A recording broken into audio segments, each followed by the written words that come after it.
और इस चैप्टर की एक्सरसाइज 4.1 और 4.2 हम क्या कर चुके हैं, सॉल्व कर चुके हैं। अब मैं आपको एक्सरसाइज 4.3 सॉल्व कराऊंगा। सेकंड ईयर के चैप्टर नंबर 4 में से एक्सरसाइज 4.3 को हम सॉल्व करेंगे। और इस एक्सरसाइज 4.3 को सॉल्व करने से पहले हमें कुछ चीज़ों का पता होना चाहिए कि हमारे पास वो जो चीज़ें हैं जो इसमें यूज़ होनी हैं वो क्या हैं। सबसे पहले इसमें यूज़ होगा inclination of a line.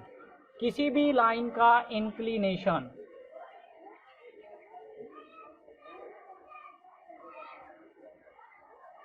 Inclination of a line, किसी भी लाइन का जो इंक्लिनेशन होता है वो किस चीज़ के इक्वल होता है, हम उसको कैसे फाइंड करते हैं।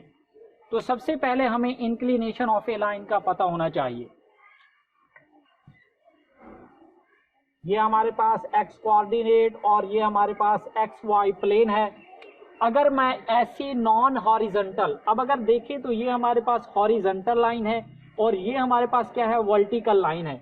हम ऐसी नॉन हॉरिजॉन्टल लाइन लें, यानी वो आपकी यहाँ पर भी लाइन हो सकती है, यहाँ पर भी हो सकती है, यहाँ पर भी हो सकती है, यहाँ पर भी हो सकती है।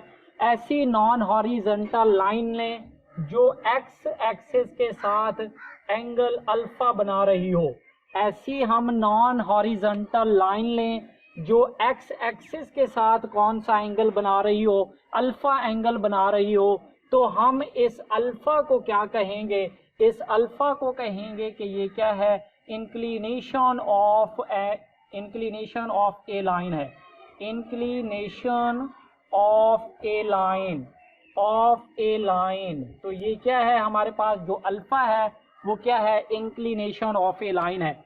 अगर हम एक नॉन हॉरिजॉन्टल लाइन लें और वो non horizontal line x axis के साथ एंगल अल्फा बनाए, तो वो जो एंगल अल्फा है उसे हम क्या कहेंगे, इंक्लिनेशन ऑफ ए लाइन कहेंगे।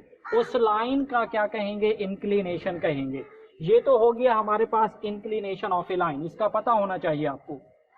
इसके बाद हमने स्लोप देखना है कि किसी भी लाइन का स्लोप किस चीज़ के इक्वल होता है। किसी भी लाइन का जो स्लोप होता है, स्लोप को हम ग्रेडियंट भी कहते हैं। स्लोप को हम ग्रेडियंट भी कहते हैं कि किसी भी लाइन का जो स्लोप है वो किस चीज़ के इक्वल होता है। अब हमने देखना है कि हमारे पास स्लोप जो है, स्लोप या इसको हम ग्रेडियंट भी कहते हैं,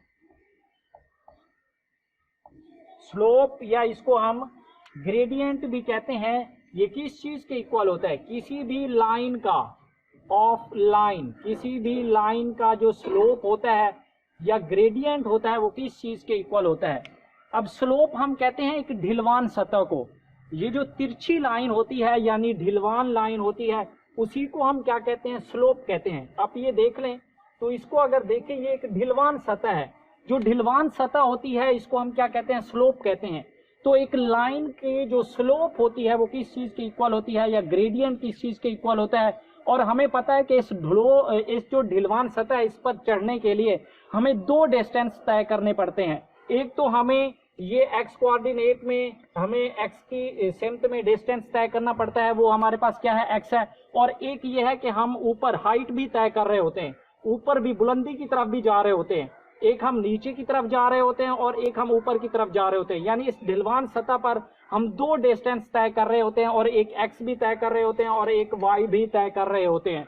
तो इसके लिए हमारे पास जो इसकी स्लोप होगी, स्लोप को हम एम से डिनोट करते हैं। हमारे पास स्लोप या ग्रेडियंट जो होता है उसको हम एम से डिनोट करते हैं। वो किस चीज के इक्वल हो जाएगा, ये हो जाएगा हाइट ओवर रेज। हाइट हमारे पास क्या है, वाई है, और रेज जो हम यानी वॉक जो हम डिस्टेंस ये तय कर रहे हैं तो वो हमारे पास क्या आ जाएगा, एक्स आ जाएगा।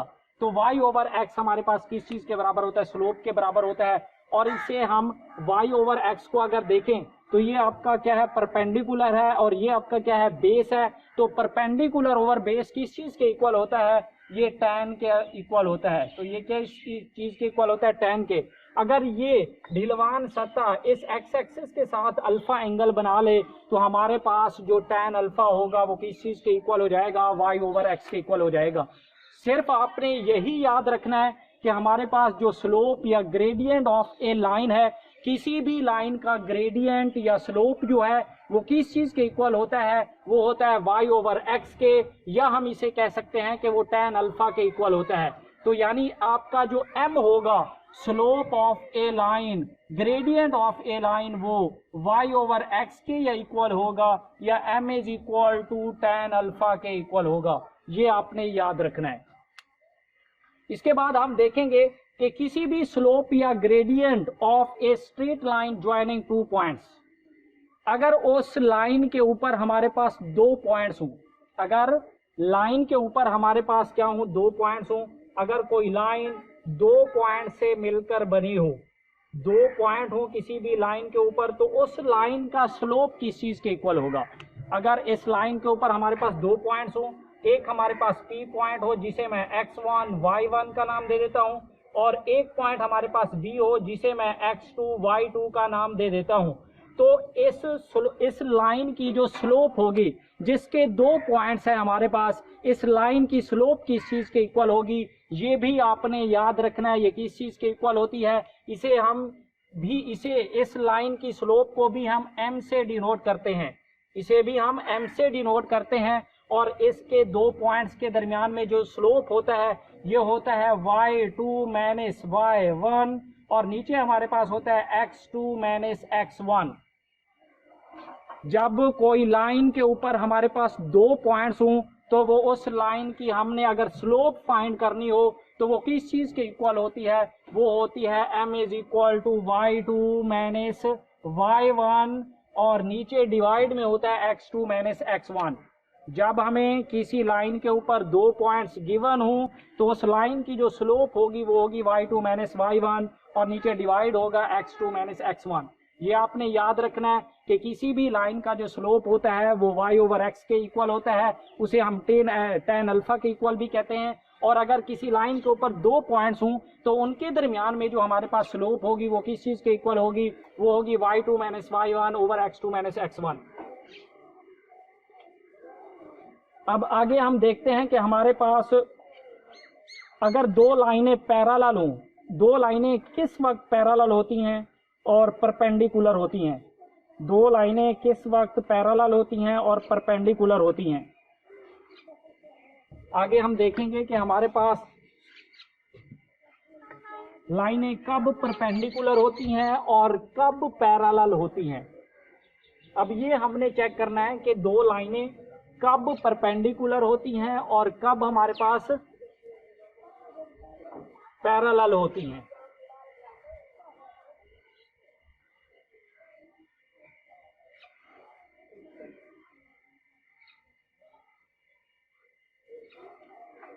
एक लाइन को मैं L1 का नाम दे दूं और दूसरी लाइन को मैं L2 का नाम दे दूं, तो ये दो लाइनें जो हैं ये कब पैरेलल होती हैं, यानी line L1 parallel to line L2, ये कब होती है। अगर मैं स्लोप फाइंड करूं L1 की जो स्लोप होगी वो m के इक्वल होगी, और हमारे पास जो L2 की स्लोप होगी वो किस चीज के इक्वल होगी, m2 के इक्वल होगी। मैंने अपनी तरफ से इसका नाम m1 रख दिया और इसका नाम m2 रख दिया। L1 की जो स्लोप होगी वो m1 के बराबर होगी, और L2 की जो स्लोप होगी वो किस चीज के इक्वल हो जाएगी, m2 के इक्वल हो जाएगी। हमारे पास ये हम देख रहे हैं कि दो लाइनें आपस में पैरेलल कब होती हैं, तो जब दो लाइनें उस वक्त पैरेलल होती हैं जब उनकी स्लोप्स क्या हो जाएं, इक्वल हो जाएं। जब उनकी स्लोप्स क्या हो जाएं, इक्वल हो जाएं। लाइनें उस वक्त पैरेलल होती हैं जब उनकी स्लोप्स क्या आ जाएं, इक्वल आ जाएं। जब दो लाइनों की स्लोप्स इक्वल आ जाएं तो हम कहते हैं कि लाइन 1 पैरेलल होती है लाइन 2 के। और लाइनें परपेंडिकुलर कब होती हैं, L1 परपेंडिकुलर कब होती है L2 के, लाइन 1 परपेंडिकुलर कब होती है लाइन 2 के। अब ये लाइन जो है, ये वन लाइन इस सेकेंड लाइन के परपेंडिकुलर कब होती है, 90 का एंगल कब बनाती हैं। अगर मैं स्लोप फाइंड करूं L1 की जिसे मैं M1 का नाम दे देता हूं, और स्लोप फाइंड करूं M2 की जिसे मैं L2 की जिसे मैं M2 का नाम दे दूं, अगर मैं इनको मल्टीप्लाई करूं तो इनका आंसर जो है अगर -1 के इक्वल आ जाए तो हम कहेंगे कि ये लाइनें क्या हैं, आपस में परपेंडिकुलर हैं। अगर मैं L1 की स्लोप फाइंड करूं जिसका नाम मैं M1 रख दूं, और अगर मैं L2 की स्लोप फाइंड करूं जिसका नाम मैं M2 रख दूं, और इन दोनों स्लोप्स को मैं क्या करूं, मल्टीप्लाई कर दूं, और अगर इनका आंसर -1 के बराबर आ जाए तो हम कह सकते हैं कि ये जो हमारे पास लाइन 1 है ये क्या है, परपेंडिकुलर है लाइन 2 के। पैरेलल कब होती हैं, जब उनकी स्लोप्स इक्वल हो जाएं तो लाइनें क्या होती हैं, पैरेलल होती हैं। जब परपेंडिकुलर कब होती हैं लाइनें, जब उनकी स्लोप्स का प्रोडक्ट लिया जाए तो वो -1 के इक्वल आ जाए तो हम कहते हैं कि लाइनें आपस में क्या होंगी, परपेंडिकुलर होंगी। अब हमने ये देखना है कि हमारे पास अगर किसी भी लाइन के ऊपर 3 पॉइंट्स हों तो वो कोलिनियर कब होते हैं। अगर किसी भी लाइन के ऊपर 3 पॉइंट्स हों, किसी भी लाइन के ऊपर 3 पॉइंट्स हों तो वो कोलिनियर कब होते हैं।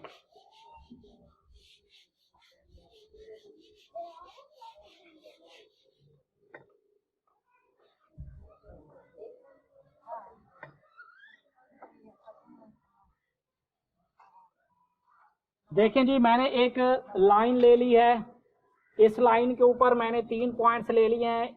एक पॉइंट जो है हमारे पास A है, दूसरा पॉइंट हमारे पास क्या है, B है, और तीसरा जो पॉइंट है उस लाइन के ऊपर क्या है, C है। एक मैंने लाइन ले ली है और उसके मैंने पॉइंट्स ले लिए हैं जो उसके ऊपर लाई कर रहे हैं। एक पॉइंट का नाम मैंने A रख दिया, दूसरे का B रख दिया, और तीसरे का मैंने क्या नाम रख दिया, C रख दिया। ये कब कोलिनियर होते हैं, ये हमने इसकी कंडीशन को फाइंड करना है कि ये जो तीनों पॉइंट्स हैं ये उस लाइन के ऊपर कब लाई करते हैं। अगर इनकी स्लोप यानी इस लाइन की स्लोप के इक्वल आ जाए और इस लाइन की स्लोप के इक्वल आ जाए, यानी अगर हमारे पास स्लोप आ जाए, अगर हमारे पास slope of A B equal हो जाए किसके, स्लोप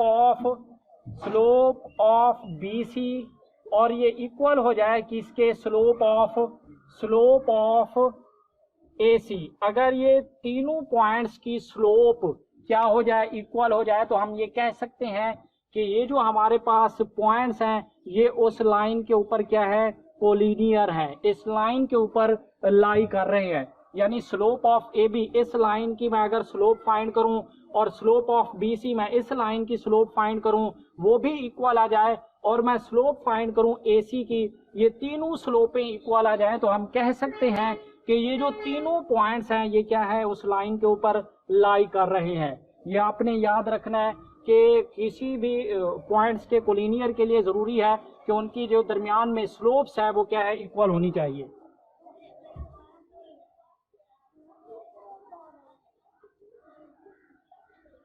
अब हम लास्ट में देखेंगे कि हमारे पास इंटरसेप्ट क्या होता है। अब हम लास्ट में देखेंगे कि हमारे पास इंटरसेप्ट क्या होता है।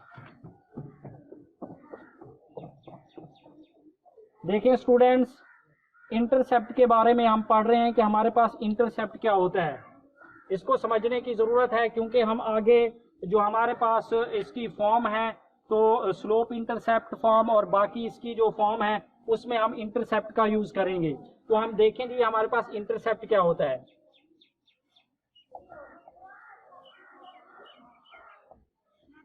इंटरसेप्ट, अगर कोई लाइन एक्स एक्सिस को पॉइंट ए पर कट करती हो, अगर कोई लाइन एक्स एक्सिस को A,0 पर कट करती हो, तो इसमें जो हमारे पास A होगा वो क्या होगा, एक्स इंटरसेप्ट होगा। जो A होगा इसमें क्या होगा, एक्स इंटरसेप्ट होगा। अगर कोई लाइन एक्स एक्सिस को पॉइंट 0, A पर कट करती हो, यानी इसका y कोऑर्डिनेट 0 हो और इसका x कोऑर्डिनेट क्या हो, हमारे पास A हो, तो हम कहेंगे कि जो इसका A है वो क्या है, x इंटरसेप्ट है। इसका A जो है वो क्या है, x इंटरसेप्ट है। अब हम A को जो कहेंगे वो क्या कहेंगे एक्स इंटरसेप्ट कहेंगे। अगर कोई लाइन वाई एक्सेस को, अगर पॉइंट 0, बी पर कट करे, अगर कोई लाइन वाई एक्सेस को 0, बी पर कट करे, तो हम कहेंगे कि इसका जो बी है वो क्या है, बी हमारे पास है वाई इंटरसेप्ट। बी जो है वो इसका क्या है, वाई इंटरसेप्ट है। बी को हम किसका नाम देंगे, वाई इंटरसेप्ट को नाम देंगे। तो बी जो हमारे पास होगा वो क्या होगा, वाई इंटरसेप्ट होगा। ये आपने याद रखना है कि अगर कोई लाइन एक्स एक्सेस को a,0 पॉइंट पर इंटरसेक्ट करती है, तो वो जो a होगा वो क्या होगा, एक्स इंटरसेप्ट होगा। अगर कोई लाइन y एक्सिस को 0, b पर कट करती है, और जो b होगा वो क्या होगा, y इंटरसेप्ट होगा। ये आपने याद रखना है। तो हम अपने नेक्स्ट